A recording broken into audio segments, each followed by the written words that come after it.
Hey, so let's talk about the truth of procrastination. Let's start simple. What is the definition of procrastination?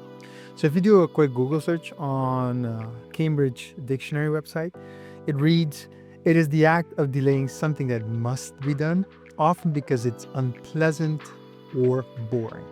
They mention related words and saying delaying and wasting time. We all do it, don't we? And the question is, why? Ever heard of the pain pleasure principle? I think it was coined by Tony Robbins, and it states that everything we do as humans is driven by two forces. So it's either to avoid pain or we seek pleasure. And between the two of them, avoidance of pain is the stronger one. So when we procrastinate, it's more than just laziness. It's the idea that the immediate pain of starting a task is much more than the possible pleasure we might feel of completing a task. Funny enough, we don't always notice the pain of actually delaying the task, right? Because the pain is just building up as we postpone it, just making it worse, really. So let's talk about the real cost of procrastination.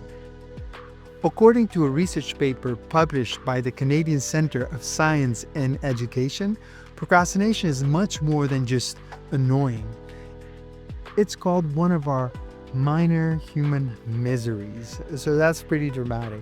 But it also shows that it's linked to lower levels of health, wealth, and our overall well-being. The paper goes on and adds that it also gives rise to poor self-esteem, poor self-confidence, and anxiety. So why do we really procrastinate?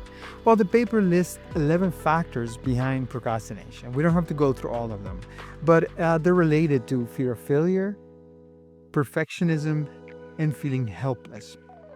We're not going to be discussing the 11 factors, but I am going to share 5 simple questions you can ask yourself next time you're stuck.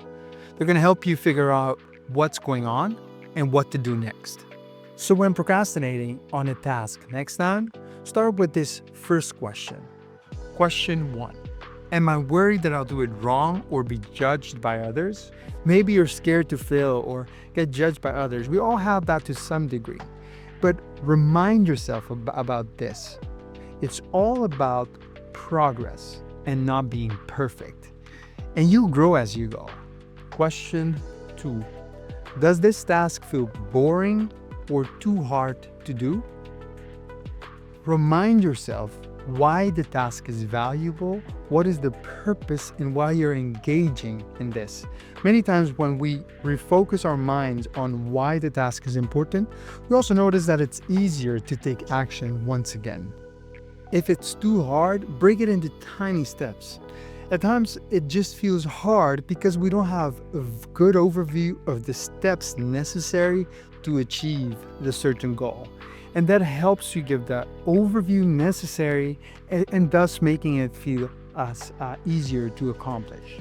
But if it's genuinely hard, that's also fine because you're learning and you're growing. And don't forget, that's a win too. Question 3. Do I think I'm not good enough to do it well? Well, the truth is, if you're doing it for the first time, you'll probably suck because it's the first time, and that's okay. So stop trying to be amazing from the start. You probably won't. Like, this is the 4th video I think I'm making, so it's probably not the best I will be making. But in 10 videos from now, 20 from now, it'll be much better. So go out there, have fun with it, because it's all about making progress and not per se being perfect. So go and learn. Question 4. Am I waiting for help or hoping someone else will do it? To this question, I think the author Mel Robbins said it best. She said, "Start before you're ready, because no one is coming to rescue you. This is on you." And that is simply the answer to the question. Just get out there and do it because honestly, no one is coming to rescue you. Question 5. Do I feel like doing this task won't really matter? And an important question attached to it is, matter to whom? Why did you take on this task in the first place? Was it maybe a larger goal for a better future for yourself, for your family? Or was it simply to get it off your plate? Or was it because somebody asked you? Look, if you reflect on this question and you genuinely think about it, think it through, and you come to the conclusion that it doesn't really matter, honestly, then don't do it. That's just the truth. Because then it doesn't. But I'm pretty sure that you have the task on your list for a reason, because there's value in doing the task you set before you. It could be value because you achieve a project, you finish a project. It could be because you grow as a person, you become more self-confident. And it could be just because you said you would, and you build your that self-esteem and self-confidence. But whatever you do, when you think about this question, make the decision consciously. After you've evaluated these 5 questions, you would have uncovered the source, the root of why you're procrastinating. Really think about it and really work through these questions whenever it's relevant. I can imagine you won't do it every day, because I don't.